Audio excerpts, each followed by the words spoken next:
ऊंट किटारा बोटी से खास सोना बनाना।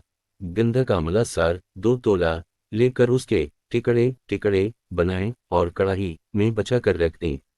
उसके ऊपर ऊंट किटारा का पानी उस कदर डालें कि टकरों से जरा ऊपर आ जाए। उसके ऊपर लोहे का एक कटोरा ऊंधा रख दें और लबों को जलमंदरा से जोड़ दें। कढ़ाई में पानी भर कर नीचे आग जलाएं। जब पानी गर्म हो जाए निकाल कर पानी डालें। उस तरह 7 बार पानी बदलें।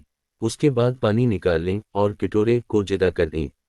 गंधक का तेल मौजूद होगा। कहा जाता है कि ये तेल अगर तांबे पर लगा दिया जाए तो उसको खास सोना बना देता है। बिल्कुल साफ है, सिर्फ जलमंदरा की जरूरत है। साहब नसखा ने किलई का टांका लगाकर अमल किया। एक बार तो टांका सलामत रहा और तेल नकुल आया, लेकिन उसके बाद टांका हमेशा जुदा हो जाता था।